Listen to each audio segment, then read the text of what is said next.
University of Eastern Africa.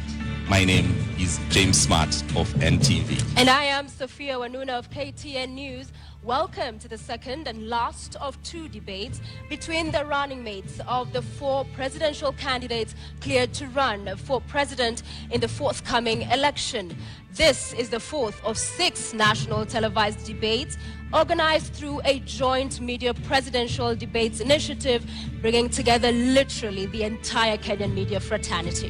The candidates participating in the debate have agreed to the rules and guidelines requiring them to conduct themselves with utmost decorum, address each other with respect, and extend honor to viewers watching this debate live across all Kenya's broadcast media platforms. Indeed, and the candidates in the debate have also agreed to adhere to the allocated time. Each candidate has 2 minutes to make an opening statement, 2 minutes to answer a question, and 60 seconds for a rebuttal. The topics have carefully been selected after a thorough assessment of the state of our nation and the sentiments of the regular Kenyan voters in various parts of this country. In line with the debate rules and the best practices, the questions we shall ask have not been shared with any of the campaign teams, neither were they discussed or formulated in conjunction with anyone. The questions are entirely our own. And an invited audience here, seated in the auditorium, has also agreed to the debate rules. They have been fully briefed that cheers, jeers, or any other form of noise is not permitted during the debate. We have to make the exception now as we request the audience to help us warmly welcome Honorable Martha Karua and Honorable Righathi Gachagua to the stage.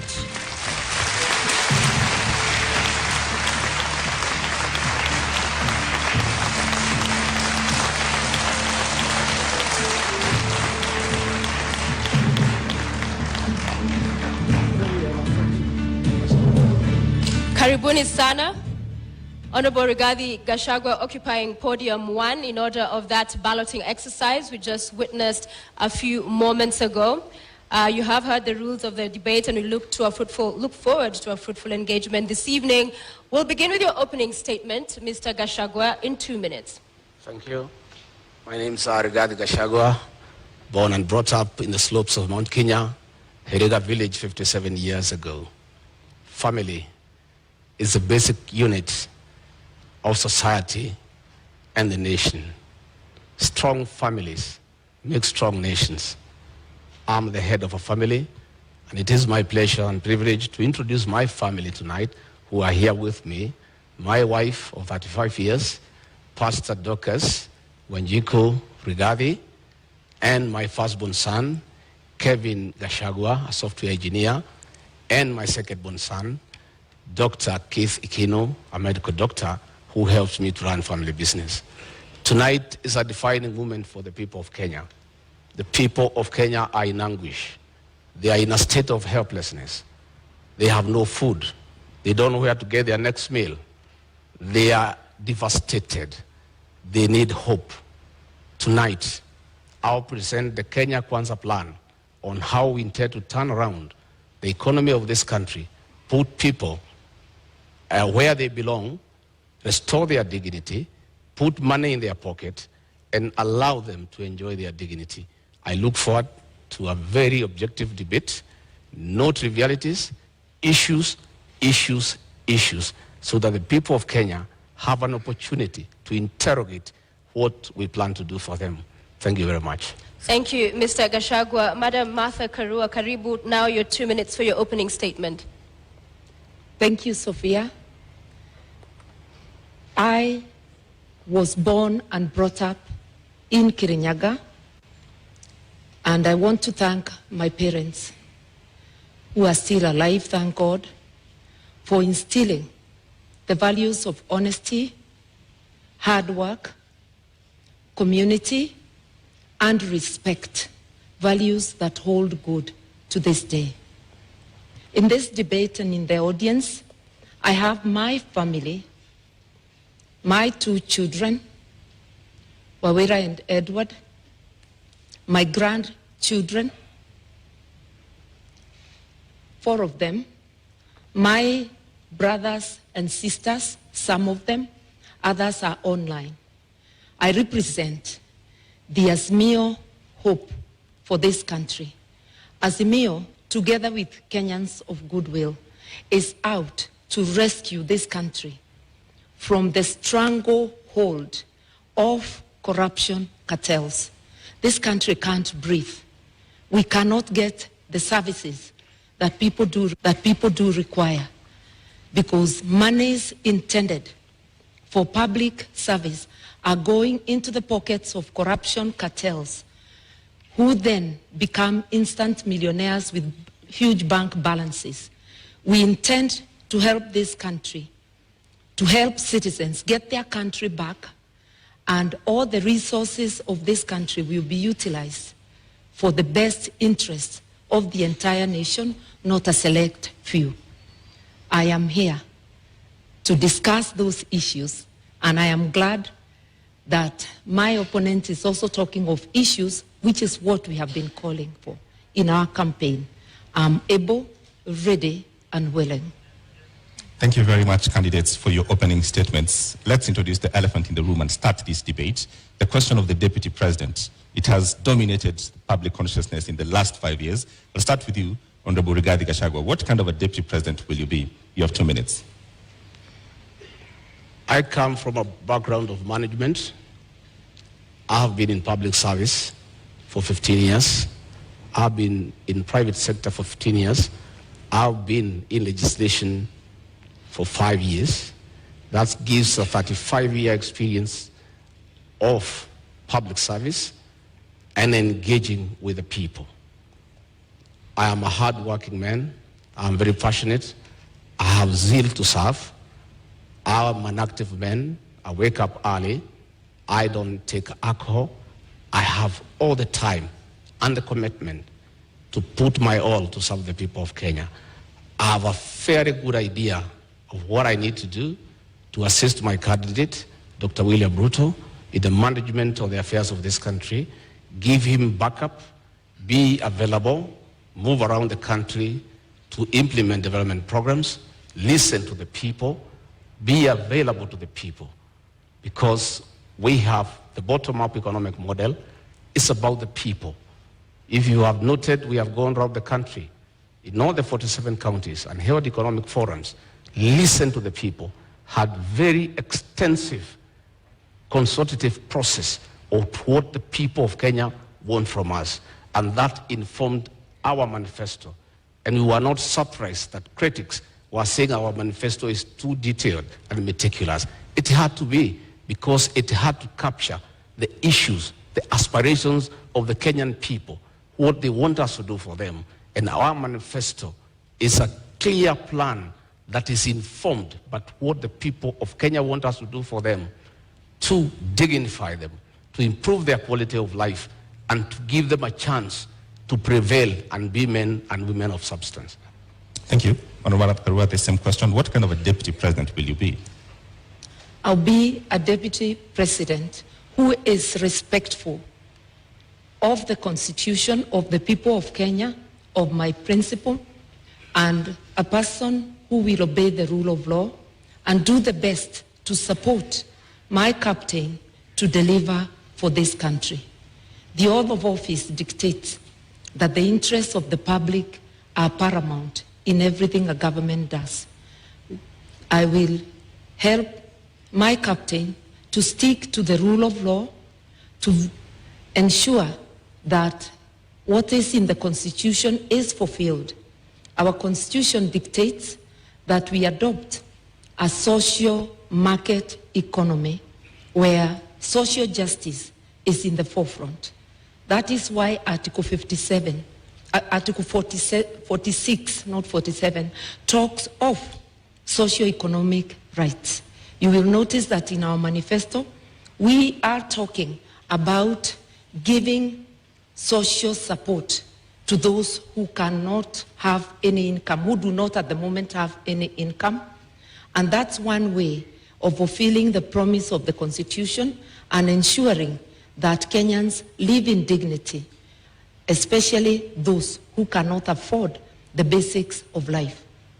I will therefore serve with honesty And my track record speaks of that I have been a consistent public servant who does her work in the manner prescribed by the law, with honesty, with dedication. I will devote 100% to the people of Kenya. All right. The question on the deputy president, it's public domain, that the current president and his deputy are reading from two different scripts. In the last 5 years, we've seen that effect in public domain. Righathi Gachagua, if that happens, what is your view? How should that be solved? How should that be sorted? In my case and Dr. William Ruto, that will not happen. Both of us are strong-willed leaders who respect each other. None of us suffers from inferiority complex. At no time will William Ruto ever punish me or mistreat me because he has no reason to. I'll support him to be president, and he'll reciprocate that support. Between me and him, we are in agreement that we have no time to quarrel or disagree. We are inheriting a dilapidated country, a country that is on knees economically, a country that is facing an economic shutdown. We have no time for sideshows. We have no time for personal differences. We have no time for an inferiority complex and competition that is unnecessary. We have a job to do. We are inheriting a 9 trillion debt. We are inheriting 6 million young people who have no jobs. 14 million Kenyans are in CRB. We have such a huge task ahead of us that it is unimaginable that Dr. William Ruto or Righathi Gachagua would digress on personal issues and petty matters to disagree at all. Each of us has a job well cut out. I have already been assigned to work on the economy. I have gone around the country listening to the people of Kenya. I have been to each and every county, and I brought those views that informed our manifesto. Going forward on election, our job is well cut out from day one. We have to implement our plan that is ready, and we have no time to disagree, to quarrel, to have different opinions. We are too busy to even imagine that we can disagree on any issue. We are brought together by a convergence that we need to serve the people of Kenya. And both of us love the people of Kenya and the ordinary people. And Honorable Karua, as I come to you, at the beginning of the presidency now, as we have it in 2013, it would have been unimaginable that would be today witnessing the kind of fallout we are between the president and his deputy. So for you, how do you execute differently and ensure we do not see this kind of bad blood drawn out? I think even when people have differences, because it is not possible for human beings to always think alike. That's why even our Constitution acknowledges diversity of opinion. It is imperative that all debates or disagreements or arguments on issues happen in-house, and what is brought to the public must be the result, the agreement on the positions. And I think I'm very well prepared, and I'll continue to pray and address my mind that, one, the overall leader is the president. I am the principal assistant. With that in mind, that I'm a delegate of the president and can be required to do any work to support the presidency and the administration, I'll be ready, and I am ready. I have served as a cabinet minister for 6.5 years. A cabinet minister is a delegate of the president. A deputy president is a first among equals within cabinet in being a delegate of the president. It's not a different position. We will be able to moderate any differences of opinion on any issues and to focus on serving Kenyans and to be respectful to Kenyans. Arguing in public, calling each other names in public is not only a disgrace, it's also not respecting Kenyans who elected and put us in office. Yeah. So I will be very conscious, and I've been commenting on the current situation, which does not commend itself to anyone. Would you then perhaps going by the experience this country has gone through, in terms of the architecture of the Constitution, should we have a rethink, perhaps from an elective deputy president to an appointive one, so that if things do not work out for the sake of country, then the president has that latitude? 2 minutes. Nothing wrong with the architecture of the Constitution, something wrong with our behavior. It is not that we need to amend to prescribe the relationship between the president and a deputy president. It is that we need to change our behavior, differ with respect, maintain deference for people who are above us, that even when you differ, the way you address them is in a way that tomorrow you can be able to once again sit and work together. And when it comes to my opponent saying that their manifesto or their plan was discussed by Kenyans, I want to remind Kenyans, Azimio was a product of a robust discussion, way ahead of anything our opponents have done. And my captain went around the country and he got Kenyans to express themselves, and that's how Azimio was born. That's how the agenda, the manifesto, was born. Consultative process as prescribed by the Constitution. We intend to continue with consultations, even in governance, because public participation is deeply embedded in the Constitution, which my principal and I fought so hard to put in place. Right. Honorable Righathi, same question. Supposing this were to happen, we've seen before and it's been part of our history, people call themselves brothers and friends and then they have a fallout. Supposing this were to happen, would you think it would be possible and great for us to have the deputy president be an appointive position so that the president has the leeway essentially to fire you? That is a hypothesis. I like to look at life from a positive perspective. I always look at a glass as half full, not half empty. I have no doubt in my mind that we are a formidable pair. We are a pair that has been brought together by a common convergence to serve the people of Kenya, to spearhead, chaperone, and implement the third liberation. That is the economic liberation for the people of Kenya. And what has brought us together is so important that no sideshows can come in between. The focus that is before us, the need to restore the dignity of the Kenyan people, is such an important aspect of our lives, of our leadership, that it is incomprehensible that we could think of having sideshows and things that are necessary. And by the way, the situation between President Uhuru Kenyatta and William Ruto has not been brought because of ideological differences.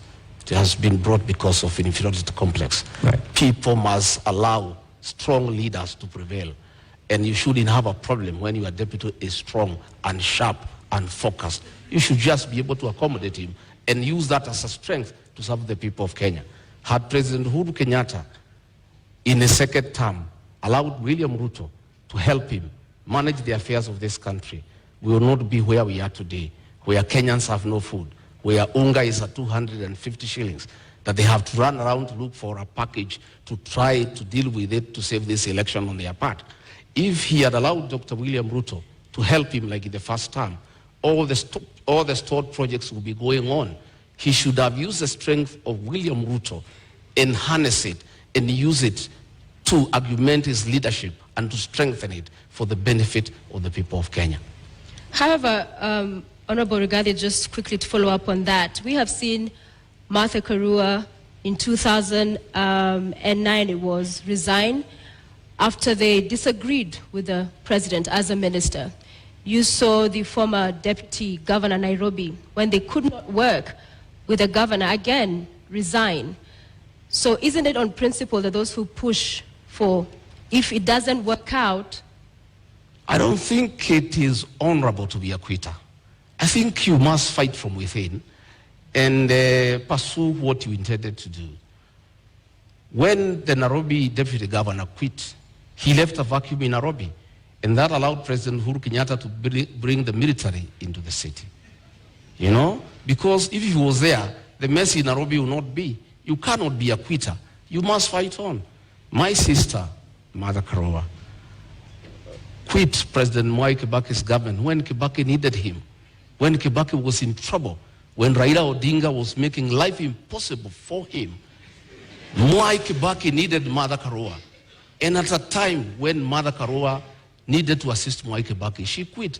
Mwai Kibaki is and has been the gentleman of Kenyan's politics, an amiable old man, a good man, a respectable man, a man who was listening to everybody. Any leader who could not work with Mwai Kibaki, I have serious doubt that leader can work with anybody else. Just a quick reminder to the audience. In the auditorium, we did agree to a set of rules. Silence, please. No laughing, cheering, jeering. Let's just follow the conversation to allow us to have civil engagement and for understanding and hearing every of the candidates as they articulate their thoughts. Thank you very much, Mother Karua. Response? For those who do not understand principle, they can never envisage resigning. But I do think it is dishonest to continue to take public salary, to take the privilege and all that goes with office when you know you can no longer deliver, either because of differences or because of other things. I respectively withdrew myself by resignation from Mwai Kibaki's government in a respectful manner, no name calling, such that we were able to continue when we meet to sit down and talk. I don't think the same can be said of Mr. Gashagua's principle. Entertaining disagreement outside government and publicly is disruptive. No wonder the government in which Mr. Gashagua's principle serves is unable to fight corruption because it's pulling in two different directions. That is why we have a paralysis today. Honorable Martha Karua, the question on just what happens if you disagree with your principle and if your principle should have the right to essentially let you go, should we relook at that? I think the way the Constitution is, you disagree in-house, you resolve it. I do not think there's anything that cannot be resolved unless if it's something that is unconstitutional, that is being demanded of me.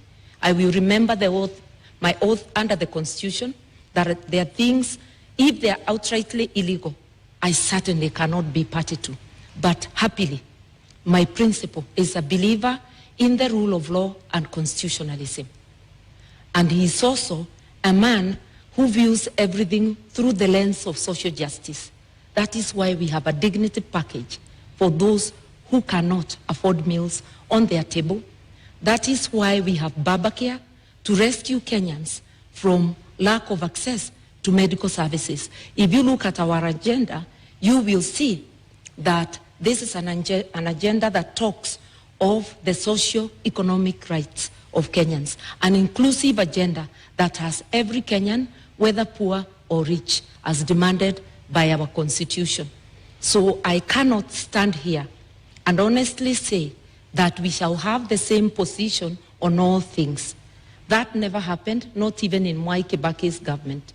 But in 6.5 years which I served, I never publicly berated the government that I served or the president that I served. I just said my hands were tied and I withdrew. My principle differed with Mwai Kibaki, but all he said to the public is that I was not consulted. How they went back room and resolved, we never know. We only know they came out with a unanimous decision. That is what people who have respect for the public do. People who have respect for their offices do. But holding an office while not serving is dishonesty. Honorable Gachagua, the same question, I realized you didn't respond the last time. Should this position of Deputy President be an appointive position? No. In fact, the framers of the Constitution were very clear that a Deputy President needed to enjoy mandate directly from the people. Why Azimio cannot push William Ruto to resign is because William Ruto is not an appointee of President Uhuru Kenyatta. He is elected by the people of Kenya. If it was the previous constitution, William Ruto would have been sacked a long time ago and replaced with Gideon Moi. And that was the plan. The plan was to provoke him, intimidate him, humiliate him, persecute him, and his friends and his allies so that he could quit government and allow President Uhuru Kenyatta to appoint somebody from a family that they share the same issues and the same values. But because William Ruto was elected, he was able to hold on to his position.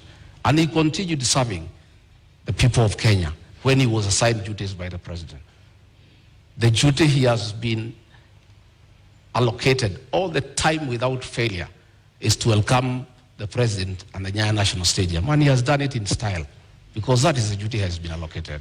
He has gone ahead to chair IBEC because that one the president cannot deny him. It is there in the PMF Act. There's nothing the president would have done. But the president chose not to allocate him duties. And the president has been crying that since he did not allocate him duties, his government has come to a halt. And nothing is going on. But he made a bed, he must lie on it. If you decide to chase your deputy away, a man who works hard, a man who knows what he's doing, and replace him with your friends, and then the country comes to a halt, you cannot go ahead crying that you have nobody to help you. He made that decision for his own reason. He wanted to push Ruto out, but Dr. Ruto stayed on because he enjoys a mandate from the people of Kenya. All right, Honorable Gachagua, Honorable Karua, I want us to move to the next topic this evening, leadership and integrity, fitness to hold office.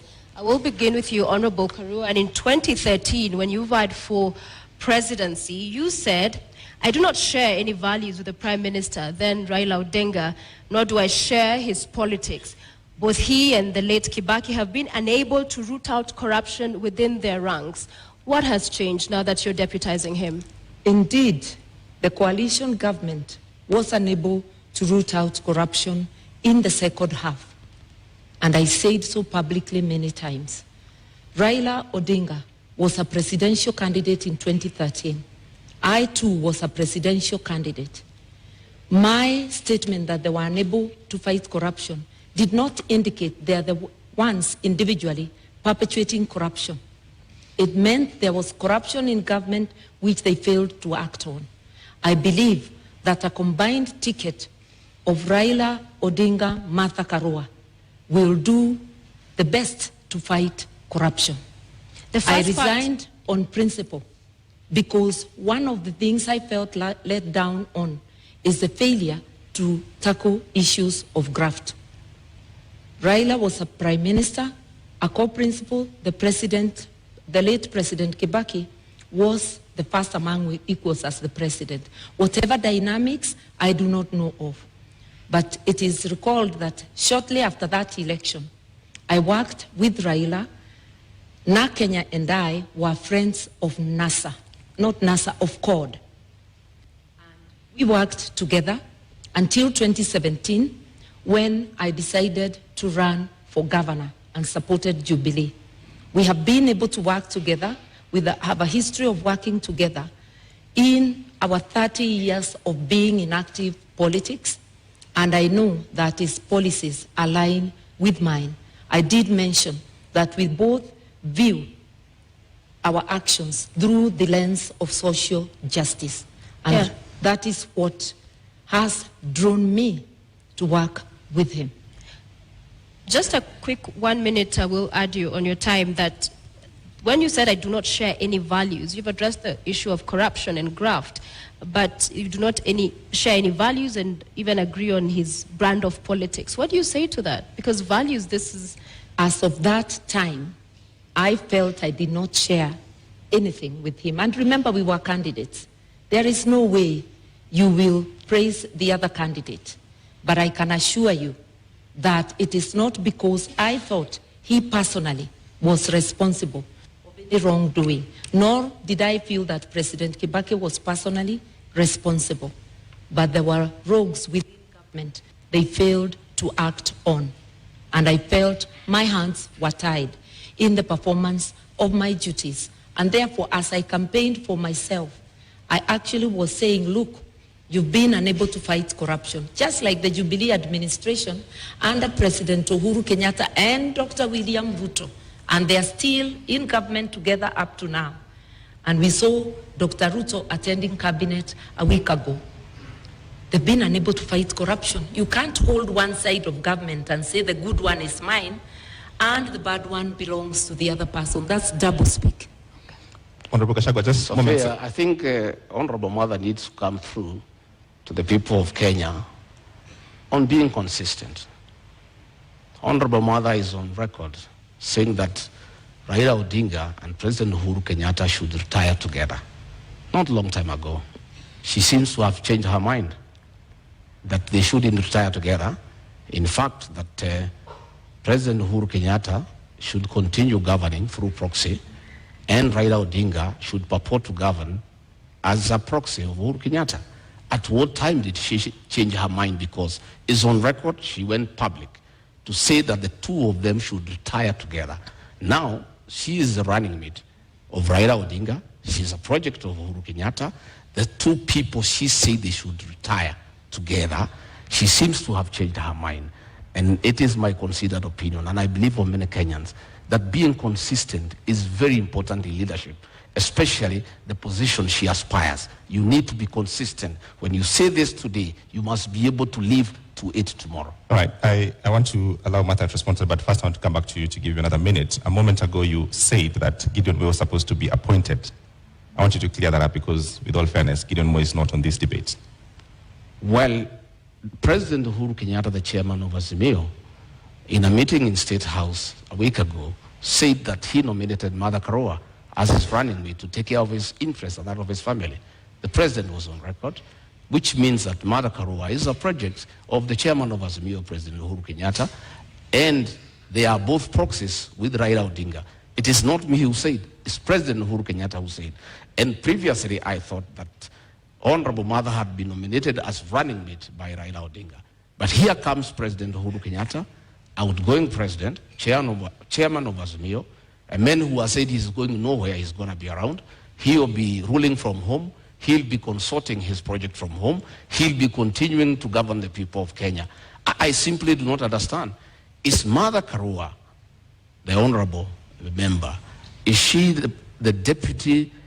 Is she the running mate of Raila Odinga, the project, or is she the running mate of Uhuru Kenyatta, the project master? Okay. She's who's running mate? Okay, Martha Karua is in the building. It is true that both I and my captains are projects, but projects of the people of Kenya, whom my captain consulted, and by public demand, he was called upon to take leadership. At a time our country desperately needs leadership. He has offered leadership, and I was competitively selected. And like my friend who was handpicked, I faced an interviewing panel, and also through demands of Kenyans and many endorsements, I was selected. Kenyans know I'm competent, and I believe I'm competent for this job. I'm ready, able, and willing. I have consistently shown independence of mind, irrespective of whom I'm dealing with. I will handle this job independently and with commitment to Kenyans. And I know my principal also, who has been a teacher of politics to Mr. Gashagua's principal. All right, Martha Karua, just a direct question to respond to Honorable Gachagua. What is the role of President Uhuru Kenyatta in Azimio? The role of President Kenyatta, he is the chairman of the council, but my captain is the chairman, overall chairman of Azimio. Jubilee is just one out of the 26 political parties. I sit in the council as well, and President Kenyatta does not make decisions alone. Will he have a role? Will he have a role after he finishes his term? Sorry? Will President Kenyatta have a role after he finishes his term? His party will have a role. And if he continues to be, if he doesn't give his position in the council to any other member of his party, it would be a peripheral role as a member of the party. The incoming administration will be a Raila Odinga Azimio presidency. Just like the current Jubilee government, although Uhuru was a deputy president in the government of Mwai Kibaki, it was not a continuation of the Mwai Kibaki administration. It was an Uhuru Jubilee administration. Anybody who understands government would know that.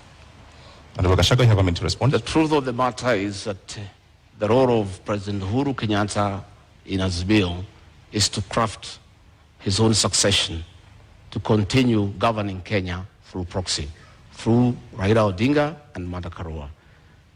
President Uhuru Kenyatta has already started assigning roles to Honorable Martha Karua, which means he is a leader, and in the unfortunate and unlikely event that they are elected to office, President Uhuru Kenyatta will continue governing this country outside his constitutional mandate, because there is a two-term limit that the president should retire. But the president does not intend to retire. You saw how angry he was, saying that people are asking him to go home and asking where he's going. It looks like he doesn't remember that when he sought to be president for 10 years, he knew what 10 years is all about. He cannot complain that people are asking him to go. Nobody is asking him to go. It's the Constitution. But he's trying to circumvent the Constitution to plant a proxy government, to continue governing from outside State House through Raila Odinga and Martha Karua, so that he can continue protecting state capture and conflict of interest. And Martha Karua has already been assigned that role. He was on record that she is the one he has put there deliberately to protect his interests and that of his family. All right, Martha Karua. It is important to be truthful in this debate. President Kenyatta has not publicly or privately assigned me any role. I'm sure he knows that he cannot assign any role to a minister in an administration he does not have. The person who has assigned me a role as deputy and has declared the intention to appoint me as Minister for Justice and Constitutional Affairs, apart from being Deputy President, is the Right Honorable Raila Amolo Odinga. My colleagues and his captains' beef with the President should not make them use this forum or use us as candidates to fight the President. We represent the aspirations of Kenyans. And yes, Kenya needs rescue, but rescue from corruption cartels, which my colleague may know more about.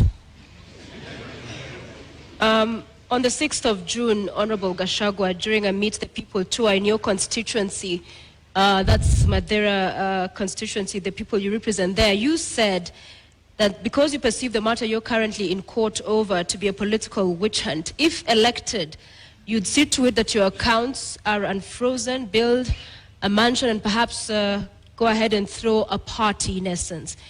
Mr. Gachagua, isn't this tantamount to subversion of the cause of justice, an admission that you made in this sentiment? To start with, I'd like to tell Honorable Mother we are not here to fight President Uhuru Kenyatta. We are holding him to account on his utterances.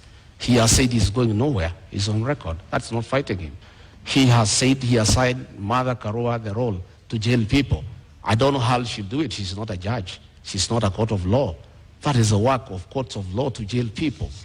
It's President Uhuru Kenyatta who has said so. He has said that she has put her there to take care of interests. It's his own record.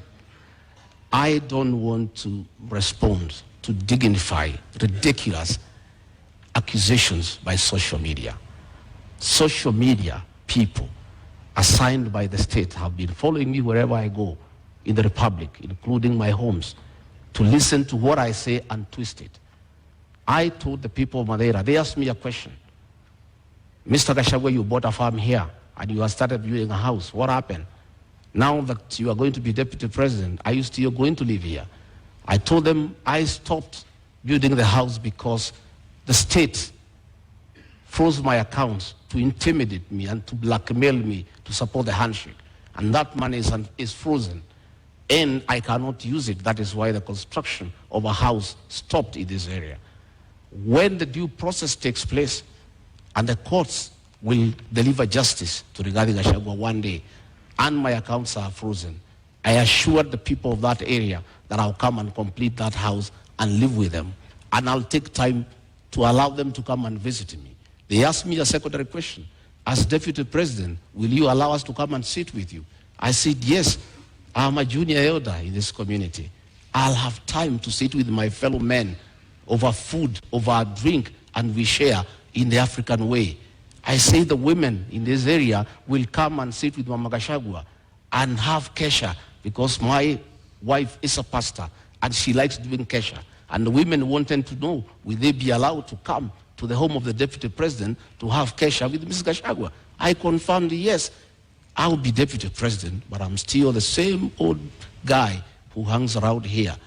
A very generous person who spends all his time with the people. All right, Mr. Gachagua, you have a national audience. What is the source of the money that was frozen? Because that is the context.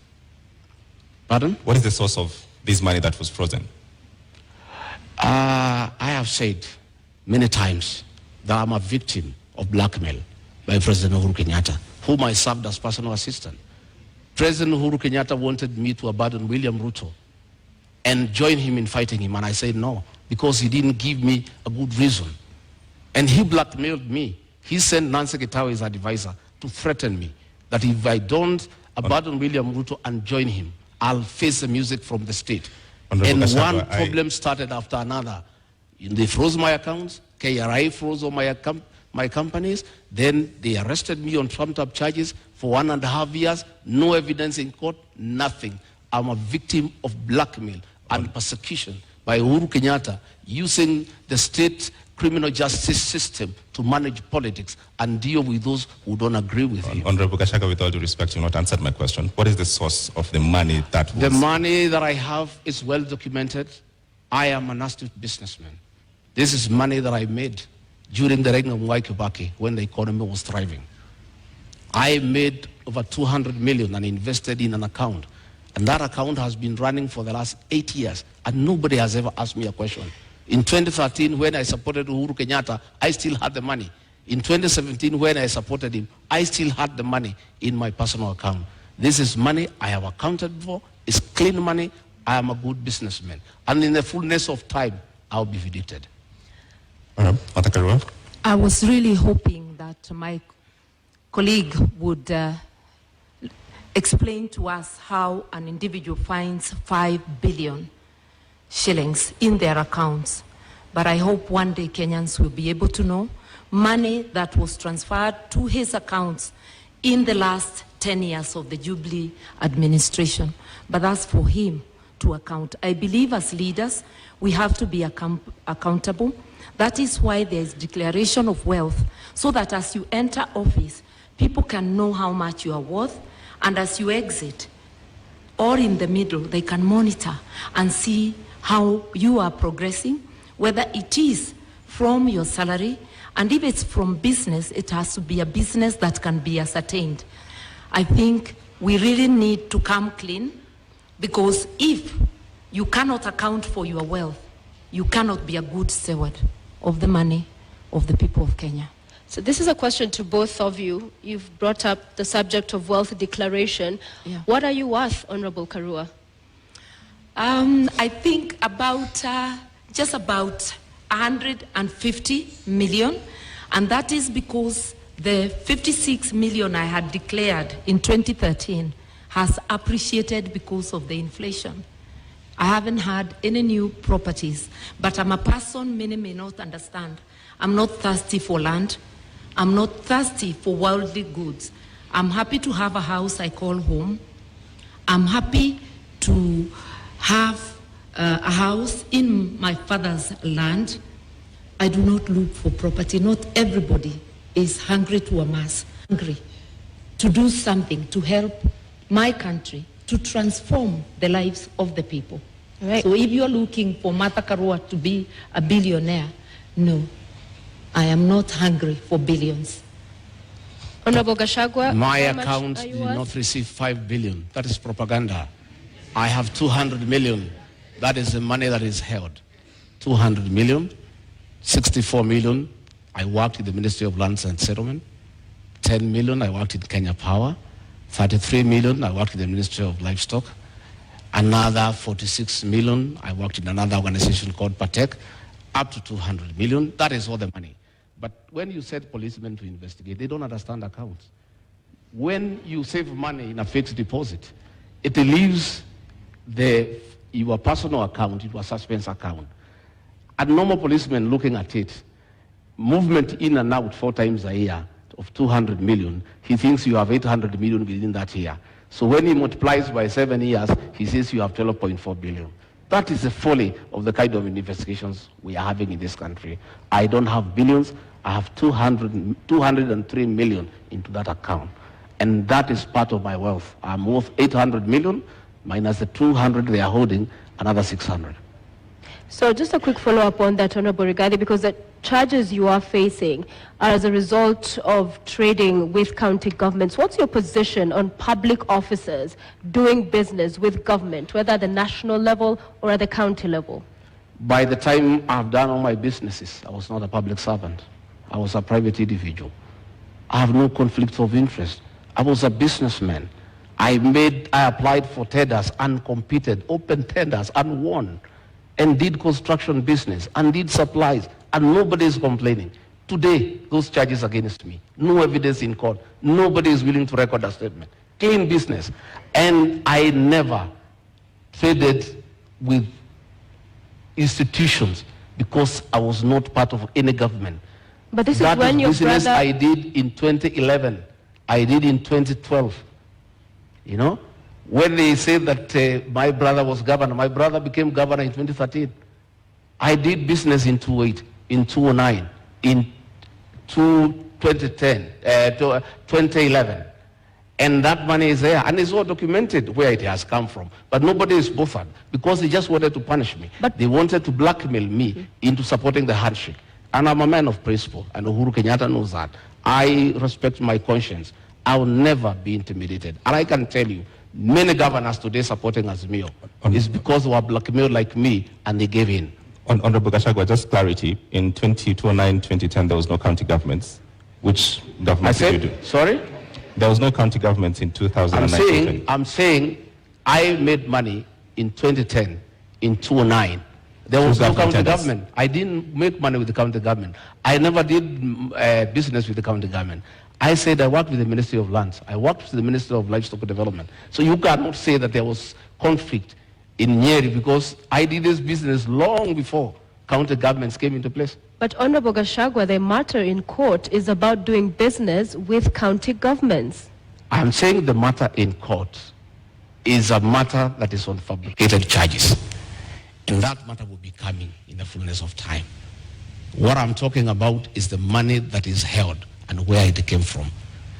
As to the allegations as the matter before court, there is nothing. It's absolute lies. There is nothing. And in the fullness of time, and that is why, even after sending 200 policemen to arrest me in Nyeri and drag me naked in front of my wife, in front of my workers, drive me to Nairobi, lock me for 4 days, 1.5 years later, not a shred of evidence, nothing. That is why the case has not taken off.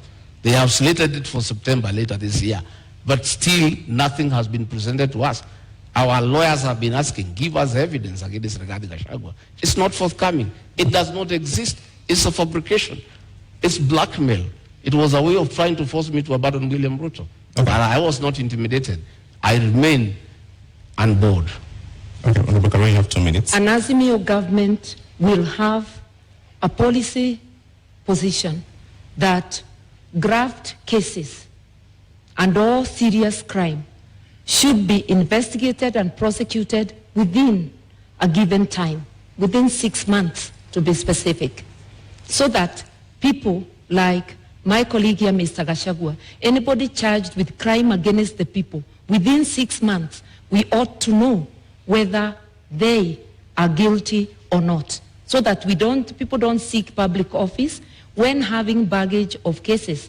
And if I may remind Mr. Gachagua, the cases, because I've been following the newspaper reports, relate to Kwale County, Bungoma County, and Nyeri County. And the period when the offenses are said to have been committed is between 2013 and 2020. So it is important, even from a personal position, that a person gets cleared and that you do not instruct advocates to delay the cases, because what we are having in our courts is really a circus, where one is charged, you are holding public office, you continue holding public office, elections come, and now we have seen new language in the courts that to allow them to campaign, the case is further delayed. Kenyans need to know And even the person accused needs to know so that they do not give excuses. We have repeatedly said with my captain that whether it's my daughter, my blood relative, or a member of the opposing camp, the law must apply equally to all. And everybody must have a swift chance to clear their name in court or for the court to declare them guilty. We are here to help Kenya organize itself in that manner by engaging with the players in the justice system and having a policy position. All right, Honorable Gachagua, you have a minute to respond. For clarity, have you done business with county governments? Allegations remain just allegations. Honorable Mother knows, and I'll never take her on allegations. A British newspaper accused her of receiving a bribe from BAT, but I cannot come here and accuse her that she's corrupt because of that allegation. Because an allegation is an allegation. The people of Kirinyaga have been complaining that she used her office as justice minister to take land in South Gariama and give it to her relatives. But that is just an allegation. The issue here, Sophia, we would like is that we need to allow. Would like to remind the members of our audience to please do not cheer or jeer and allow our candidates to present their issues. Please go. The issue here is that we need to allow independent institutions to fight corruption. President Uhuru Kenyatta has cried inability to fight corruption because he was lenient. He was lenient because the people involved in mega corruption are close to him, both in family and friends. That is why he was lenient. But had he allowed independent institutions to fight corruption, the issue of leniency would not arise.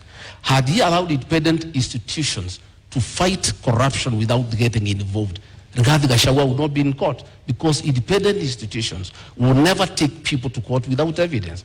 What the Honorable Karua is saying, that we need a law to hasten cases, is not the solution. Honorable the Gachagua, solution is to take cases to court when you have evidence. Matakara, you have a minute to rebut. I just want to let Mr. Gachagua know that I do not have an iota of public land anywhere, in Kirinyaga or anywhere. I do not own land in South Gariama. I am glad he knows they're just allegations. And I challenged the current administration that is there, and I'm not in power in Kirinyaga, that if there is truth to that allegation, then they must swiftly take me to court and recover.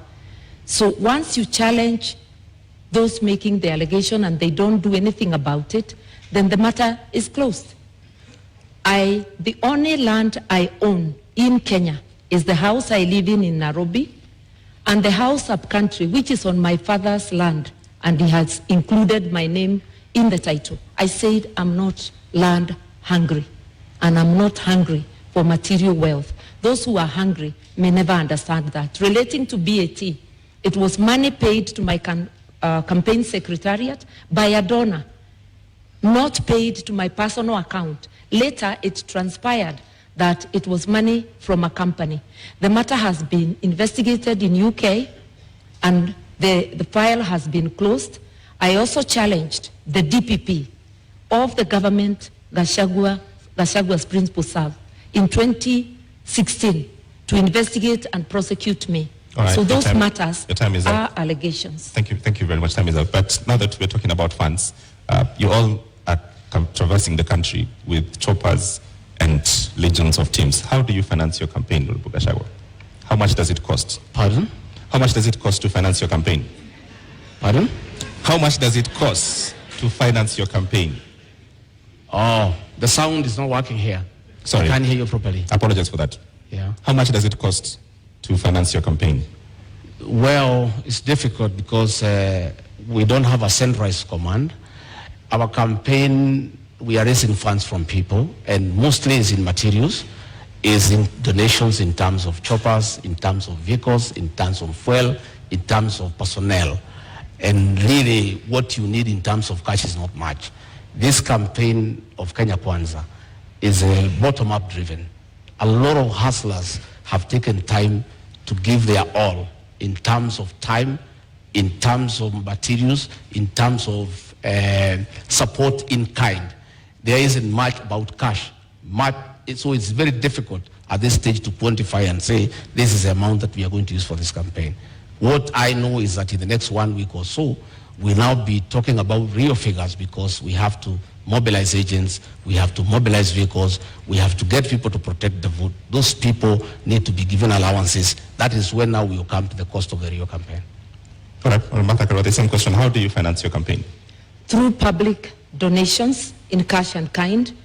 We had a fundraiser just the other Friday, but the donations are a continuous process.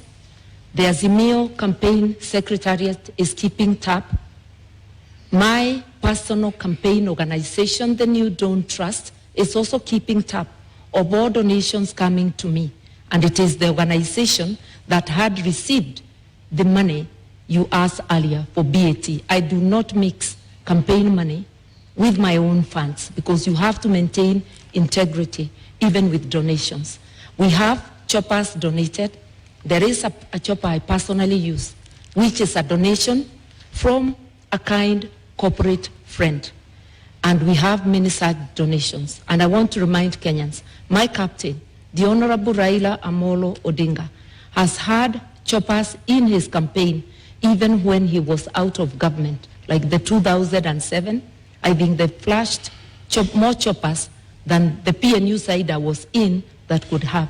He is a man known for his capability to mobilize resources, both human and financial, for campaign. And I'm very lucky to be his running mate. Talk to us, Honorable Gachagua, about corruption and election campaigns financing. A lot of opaqueness there, clearly, even from this engagement, and laws around politicians being accountable and there being an eye inside what's going on have not seen day of light. So what are your thoughts? Is there any nexus there? Well, you know, campaigns, and you really cannot control the nations, because people support a certain candidate for a certain reason.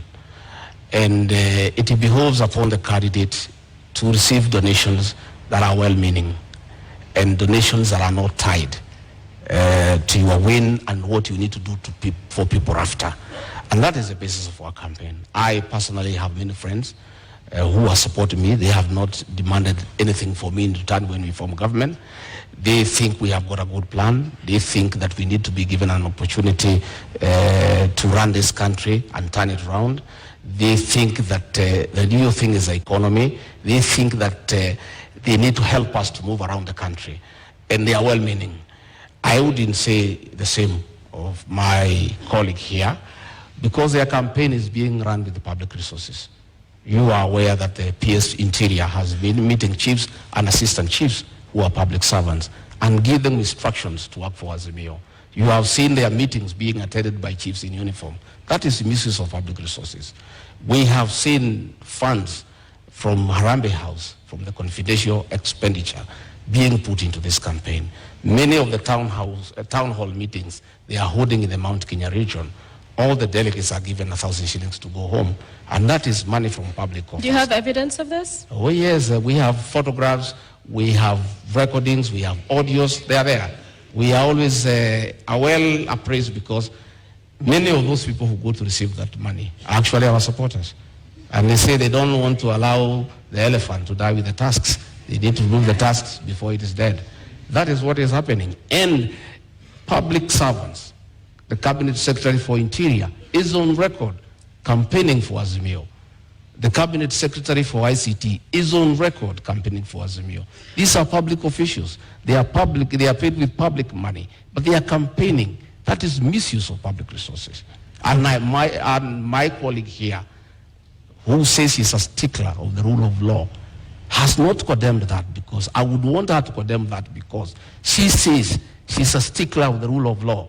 And if she finds public resources are being used to propel her to office, she should be bold enough to say that is wrong. She should speak out against the misuse of chiefs and assistant chiefs by the PS Interior to campaign for her and her boss. Okay, Honorable Karua, just to build on that, all corruption scandals, Eurobond, Kimarer, Afi House, Kemsa, do find a dotted line into politics. As you respond to this question, how does Azimio and yourself going to deal with these questions that we have to deal with now? May I begin there by saying that Azimio government is very clear on what it will do. Both my captain and I have repeatedly said there will be no sacred cows. Anybody involved in corruption will face the law, irrespective of who they are. As for campaigning with public resources, that's a publication. What I know is that every presidential candidate is entitled to security. So there will be security apparatus, whether it is the Deputy President's campaign or the Right Honorable Raila Amolo Odinga. We mobilize our own meetings, using our candidates, using everybody. Anybody who attends, they attend on their own volition. Yes, there are some cabinet secretaries who have attended our meetings, but they have sometimes attended as a by the way. When they attend deliberately, it's of their own volition, and it's not because we need them to mobilize. Let nobody forget that there is no political operator who can mobilize more than the Right Honorable Raila Amolo Odinga.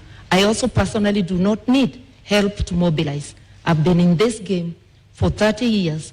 When Mr. Gachagua was still a DO, I was in politics. All right. You have a response to that? 1 minute rebuttal. Well, I have no rejoinder for that. My request is that it is about time we move to the real issues that the people of this country need to know. What is our plan? We have talked many issues, and that is a good thing. But the people of Kenya need to know, what does Righathi Gachagua and William Ruto have for them?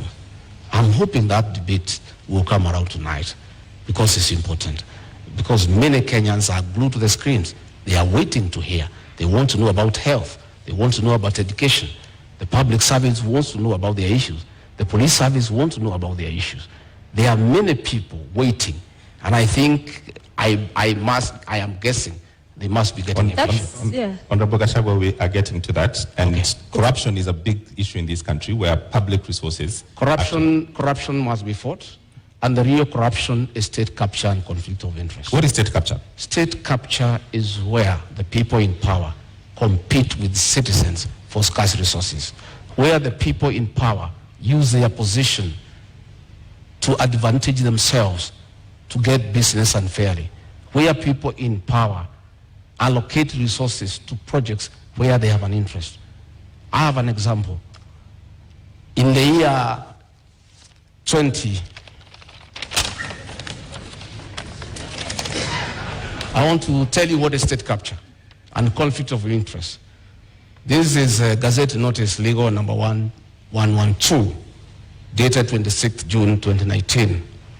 In the exercise of powers conferred by Section 106 of the Stamp Duty Act, the Cabinet Secretary of the National Treasury and Planning, on the recommendation of the Cabinet Secretary for Lands and Physical Planning, directs that the instruments executed in respect of the transactions relating to the merger of NIC, PLC, and Commercial Bank of Africa shall be exempt from the provisions of the Act. By a single signature, these two companies owned by the first family were exempted from paying 350 million. These are rich banks who have made money from domestic borrowing. They have lent money to government. They are in Fuliza. The owners are the richest people in Kenya. They were exempted from paying 350 million, money that can put up 35 level 3 hospitals in Kenya. That is conflict of interest and state capture. That is chronic corruption. It's worse than the corruption associated with public procurement. And that is what we must deal with. Okay. We must deal with state capture. We must deal with conflict of interest. There is a railway line between Nairobi and Nyanyuki that was put up at a cost of 3.8 billion. That railway line serves one company that supplies fuel to Nyanyuki. Honorable Gachagua, thank you very much for this. Unfortunately, I cannot authenticate this document. You asked me what is state capture. I'm giving you time, but I cannot authenticate the document that you just read right now. So I've seen in your manifesto that you will put a commission to investigate these bribes. Would you go after the first family? We will not go after anybody. We'll go after all those who are in state capture and conflict of interest. Who are they? But what are you saying? That will come out in the commission.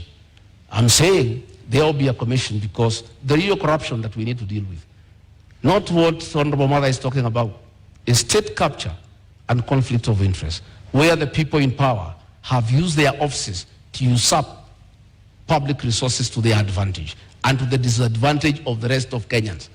You are aware that the milk industry has been monopolized by state capture and conflict of interest, where the owners of that monopoly decide how much to buy from the farmers and how much to sell to the consumers. So, Honorable. And extort the people of Kenya. Clarity for the Kenyans who are watching. Yeah. At the center of government is President Uhuru Kenyatta. Yes. Are you going to go after President Uhuru Kenyatta finishes his term? I have said we are not talking about individuals.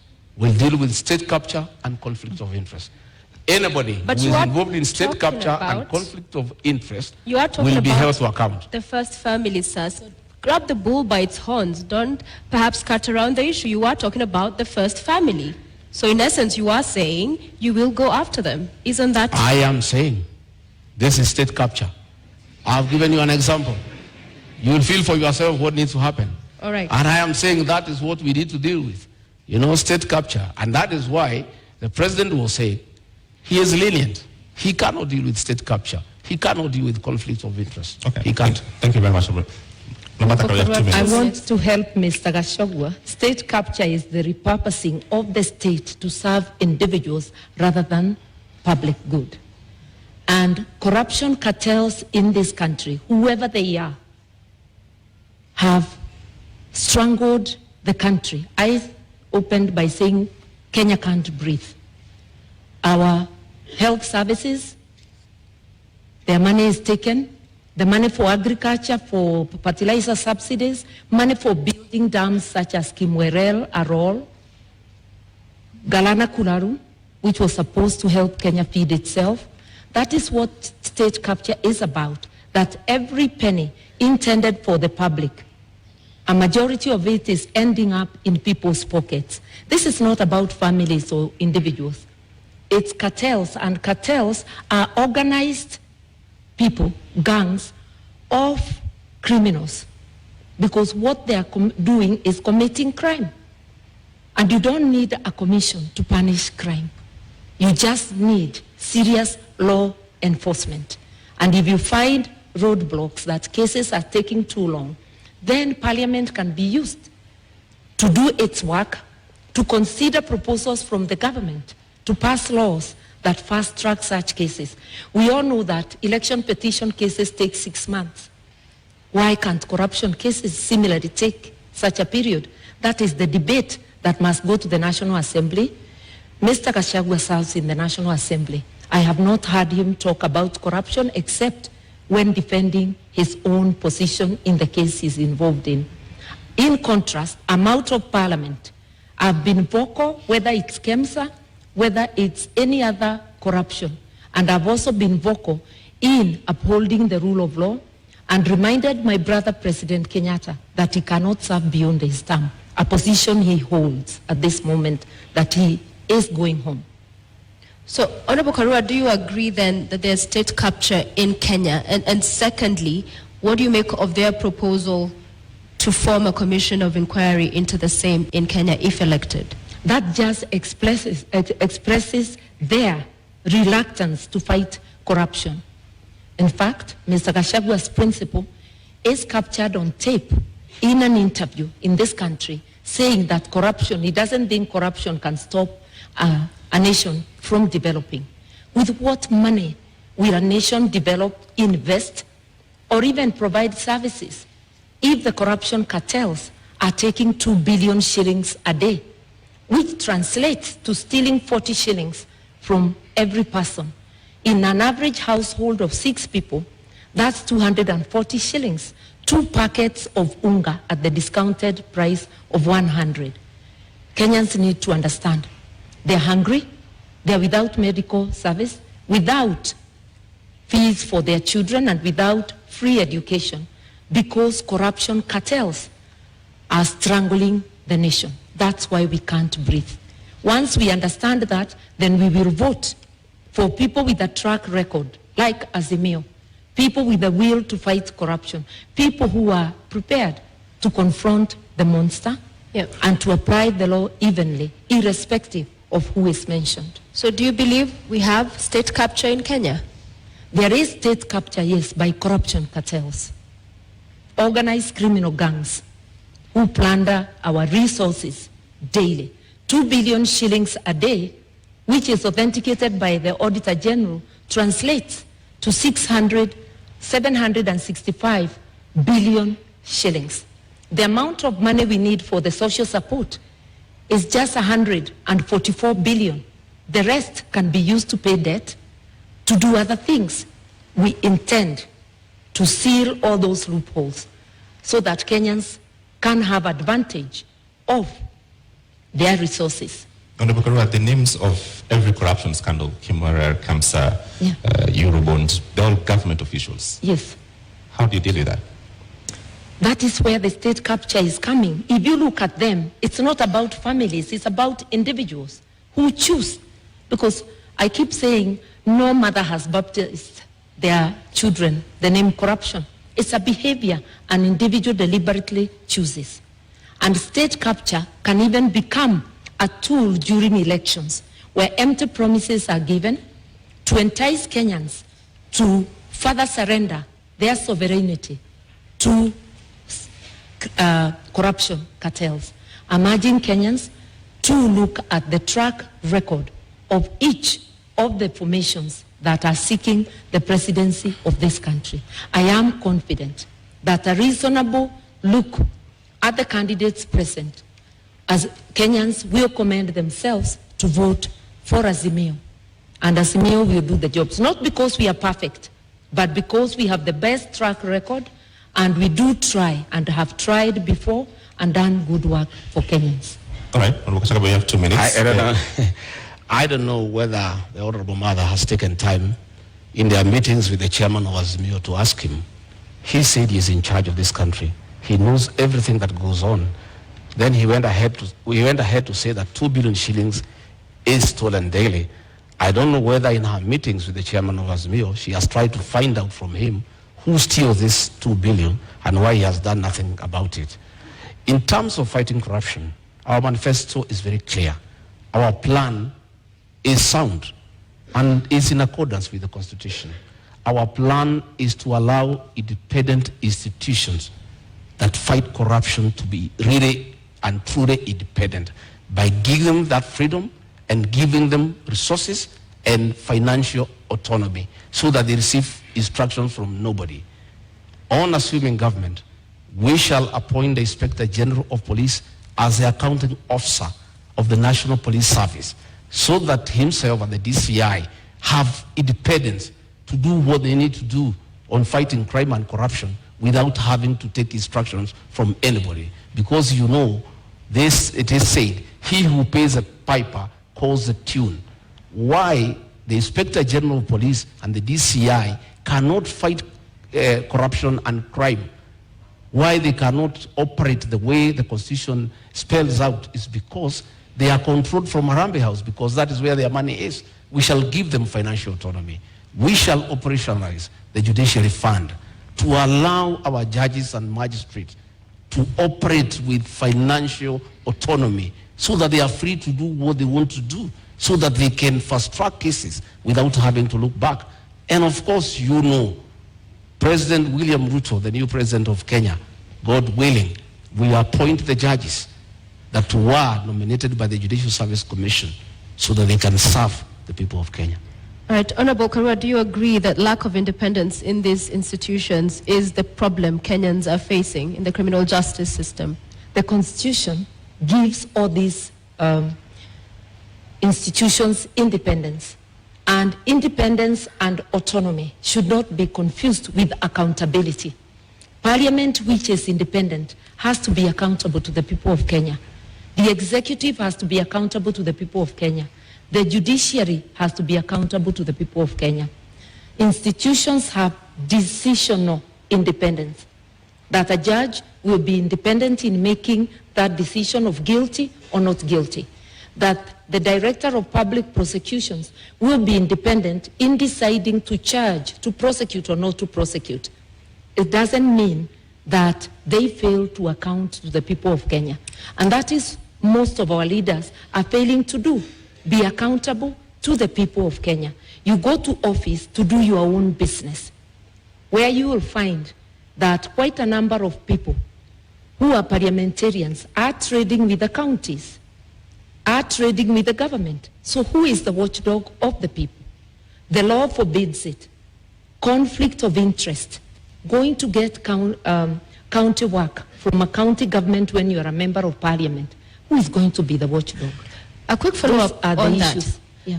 Because the proposal on the table in Azimio is that if you are elected into office, then you'd also double up as Minister for Justice. Yeah. Wouldn't that go then to entrench that kind of feeling of interference from the executive? Because these are independent institutions, yes, but even if it's facilitating and good workflow, there's the NCAJ that handles all of the issues around that chain of criminal justice. So wouldn't that role, in essence, be seen as interference as well?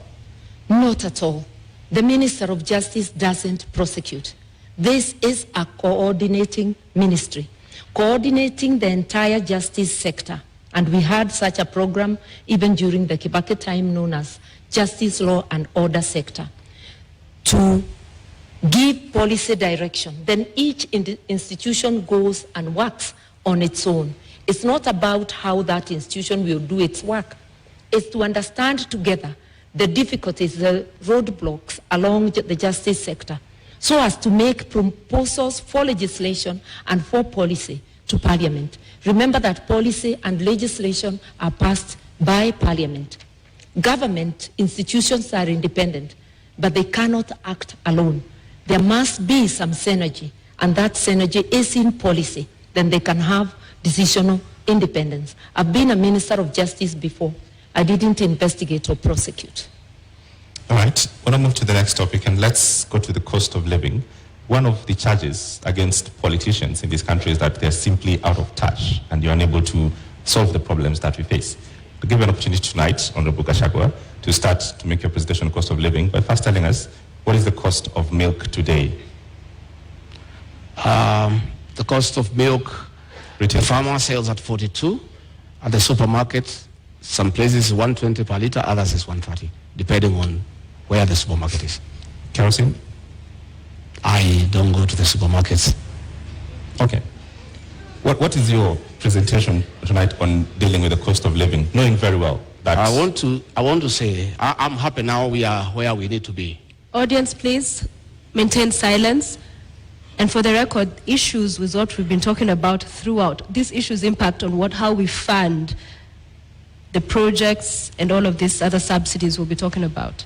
So there's no non-issue tonight. What I'm saying is that I'm happy that we are discussing the high cost of living, the inability of Kenyans to buy food, because a mistake was made maliciously to deny farmers fertilizer subsidy, and as a result, there was low production.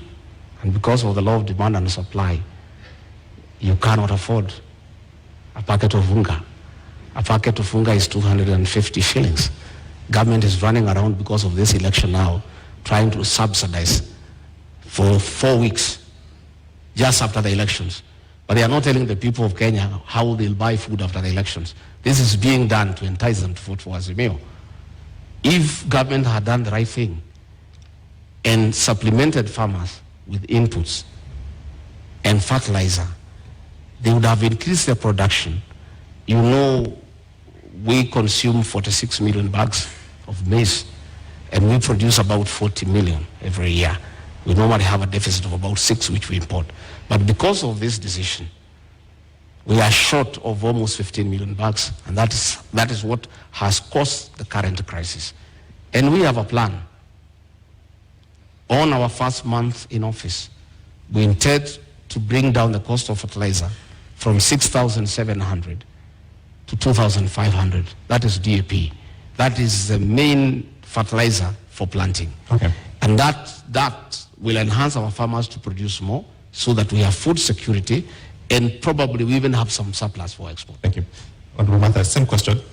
What is the price of bread today, and what is Azimio plan to reduce the cost of living? The price of bread, the bread I buy, is 80 shillings. But there are various type of loaves, so I will not pretend to know what each loaf is costing. But I know that the price of foodstuffs, of essential commodities, has gone up, and the fuel prices are generally the trigger that gets them high, coupled with corruption. My friend, Mr. Gachagua, is talking of their government giving fertilizer subsidies. He is in Jubilee and therefore part of Jubilee government. He is in parliament courtesy of Jubilee, but he doesn't know that currently the Jubilee government has a fertilizer subsidy and a bag is retailing at 2,900. The only problem is with the distribution, because the cartels are making sure that they buy most of it. Only a paltry gets to the farmers. It's again sold at the higher price. For us, the first, second, and third agenda is to fight corruption. Governments have subsidies to cushion farmers and to cushion the people because of a series of things.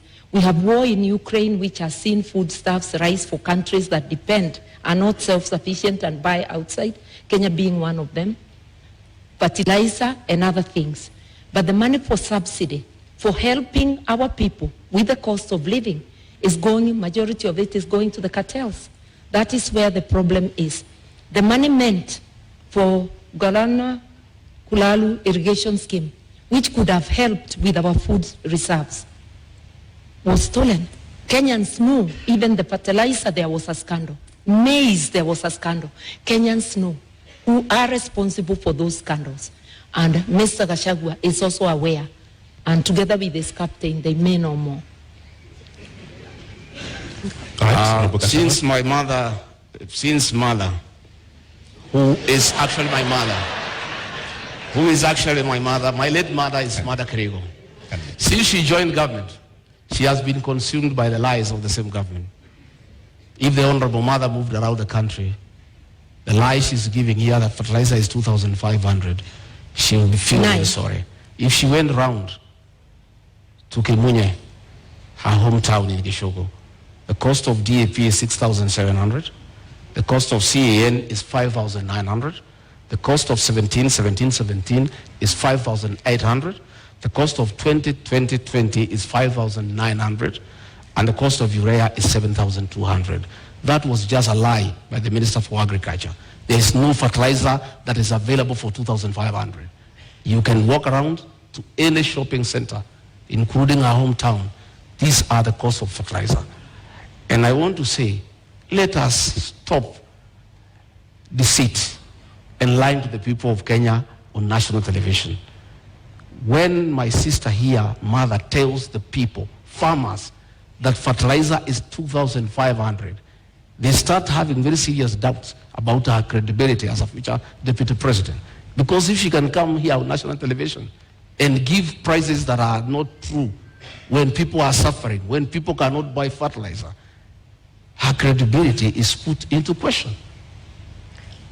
A quick I've 1 minute indicated that the subsidized fertilizer, he's correct, is not available at every retail shop, but it's available at the stores of the at the depots of National Cereals and Produce Board. It is a project of the Ministry of Agriculture. I've heard the minister talking about it, and I know of farmers who have accessed it, but I know, and I have stated, it's riddled with corruption, and it's not getting to the people. The honorable thing Mr. Gachagua could do, when you are not aware, you just say you are not aware. You just don't dismiss things as lies when they are happening. The problem with Kenya, money meant to cushion farmers, to cushion consumers, is going to corruption cartels. That is a big problem, and which, as the Mayo government, will rescue Kenyans from. All right, I'm going to give you all 1 minute each to talk to first-hand days on how you'll deal with the cost of living. I'm aware 100% there's no fertilizer anywhere for 2,500. I'm a bottom-up man. I move around this country. It's simply not available. In the first 100 days, we want to do several things. One, bring the cost of food down, bring down the cost of living, bring fertilizer subsidies from 6,700 to 2,500. How will you do that, sir? We'll provide funds for that. These funds that are being proposed now for bringing the packet of unga down for 2 kg is what is supposed to go to fertilizer so that we have a long-term solution. The other one is not sustainable. It's a short-term thing for the elections. We have a plan to focus on primary health care, where community health volunteers are given an allowance to boost their morale and increase their efficiency to deal with preventive medicine as opposed to curative medicine. We have a plan to employ 116,000 teachers within the first 2 years so that we can deal with the shortage of teachers. I will explain to you. I've explained to you that we are stopping wastage in public spending. We have had a lot of projects that are not planned. Okay. We have legacy projects that are of sentimental values to leaders, but have no meaning to the people of Kenya. Thank you, Honorable Gachagua. Yeah. So, your minute. I want to first say that we in Kenya do not have a revenue problem.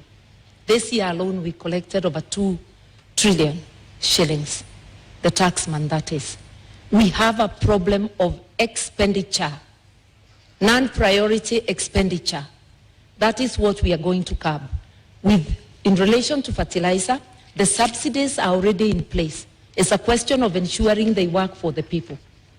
It's ensuring that the subsidy for unga continues to the time there will be harvest.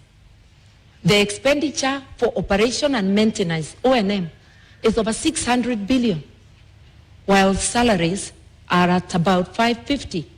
You can see operation and maintenance overshooting salaries. We will prioritize what needs to be prioritized to help Kenyans move forward. And for all the things we have said we'll do in 100 days, I have acquainted myself with the budget. The budget lines are sufficient with optimal use. Mr. Gachagua serves in the parliament that passed the budget. He doesn't seem aware that the money is in the budget, including for Baba Care. All right, as we bring this to a close, fuel, the subsidy there expires next month, the same as the one we've seen on unga. We'll give you a minute each because Kenya Kwanza, you are proposing to set up a legal framework to ring-fence the fuel stabilization fund. IMF, World Bank says stabilization funds are inefficient and regressive. Azimio, on the other hand, you're talking about reviewing the taxes and levies on petroleum products. So different positions here. So 100 days you come into office and there's all of this mess going on and the cost of living continues to be up.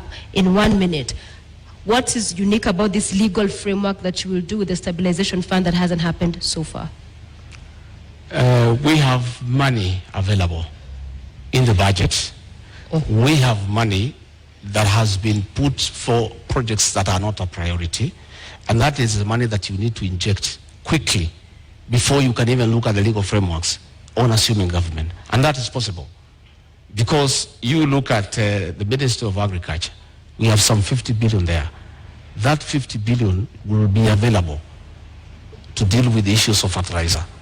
It will be available to deal with the issue of animal feeds that are beyond the reach of many farmers, so that we can have a quick win. Fuel Stabilization Fund, in your manifesto, how will you fund it? The kitty is currently depleted, so you're not coming to find money. How will you fund it? We have said that we are going to expand our tax base. Once we put the Hustlers Fund of 50 billion and we give to the people down there at the down of the pyramid, we enlarge the people who are paying tax and will have more revenue. And this is the money that will be available to the people of Kenya. Number two, we are talking about the issue of domestic borrowing. We are paying 600 million every year as interest from domestic borrowing.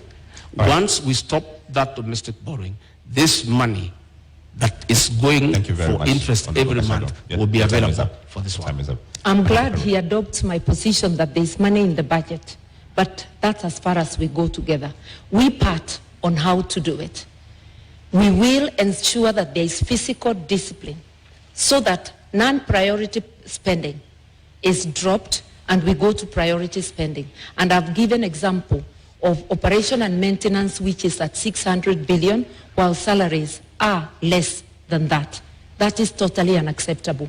We will also fight corruption because money for fuel subsidies, there are a lot of cartels in the energy sector. We understand this. We will target those places and press the areas we need to press to immediately stop the leakage. Within 100 days, we will be able to do this and much more. We have actually been looking on what we need to do on day one, because Kenyans are not going to be patient. They are already suffering. They cannot wait for commissions to be formed. They need actions. Right. Azimio is ready to go. Ladies, gentlemen, our 90 minutes debate is up. It's time for our closing statements. And we begin with you, Honorable Righathi. You have your 2 minutes starting now. Thank you very much. I want to ask the people of Kenya to give us a chance to sort them out and put money in their pocket. We want to ask the people of Kenya to give us a chance to empower the small business people by giving them affordable credit to be able to expand their businesses. I want to ask all those people with pending bills to know that in the first 90 days, we shall float a bond for 500 billion to pay all the pending bills so that their homes are not auctioned. And by action, that 500 billion, by injecting into the economy, it will spice up the economy. I want to tell the people of Kenya, by giving us a chance, we shall look at the terms of service for the public service and the police who are suffering and who need to work when they are comfortable. I want to tell the people of Kenya to give us a chance to bring reforms to the NHIF program so that every Kenyan has an NHIF card so that when you go to hospital, you are able to be treated and go home free. I want to ask the people to know, the people of Kenya, that William Ruto and I have a plan for them. I want them to give us an opportunity to work around this economy, to spearhead the third liberation, that is to bring economic changes so that we can create wealth. We can make the people of Kenya wealthy. We can give every Kenyan an opportunity to make a living. We can give every Kenyan an opportunity to make and live a good life. We want to ask them that on the 9th of August to come and vote for change. A change to bring about economic development, a change to restore their dignity and to improve their quality of life. Thank you very much and good evening. Thank you. Honorable Karua, your 2 minutes start now. I want to remind Kenyans, this election is about trust. It's about looking to see which of the teams you can trust. We offer our track record, because even when you employ a driver, you ask them for the driving license and you want to know about their record in driving. We are asking you to critically examine the teams, and if you do so dispassionately, you will come to a conclusion. I know that Azimio is the team. We will not form commissions to fight corruption. We'll go directly for the jugular of corruption cartels, apply the law across the board, and while we agree that there is need to review salaries in view of the cost of living, it's very easy to promise heaven. Without fighting corruption, without physical discipline, non-priority spending being cut out, that is not possible. But in our Zekana, with an Azimio government, we are going to do this, and together with Kenyans participating and helping us to fight corruption, we will be able to deliver our agenda to you, the 100 days agenda, and each item to reboot the economy so that Kenyans can have a decent life. While we wait to reboot the economy, for you who is unable to put food on the table, rescue is on the way. Within 3 weeks, you put an Azimio government in place, we are going to be able to send to the 2 million families that do not have any means of survival a 6,000 shilling package, which also will act as a stimulus to the economy because it gives purchasing power to 2 million families, which is like 8 million people within the country. Rescue is on the way. All right. We shall finally have our country back. Vote Azimio. All right, thank you very much, Honorable Martha Karua, Honorable Righathi Gachagua. We've come to the end of our Deputy Presidential Debate 2022. I invite you to shake hands. Thank you very much. Well done, very well. Thank you very much.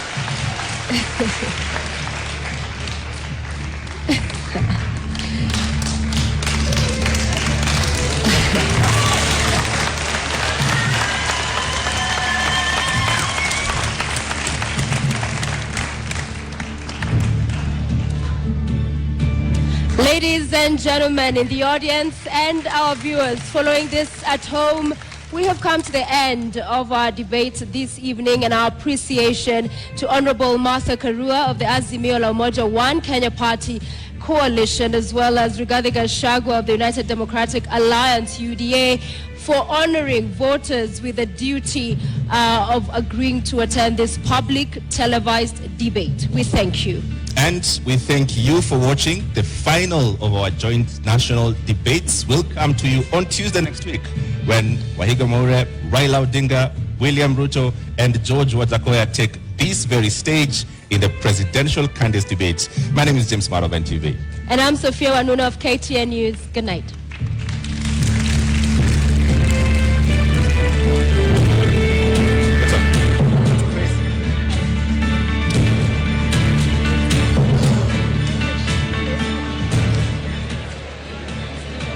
Goodness, what is that? And thank you all for tuning in to the Deputy Presidential Debates just moments after the second debate has ended. Prof, direct to you. Are you impressed? Were your issues addressed?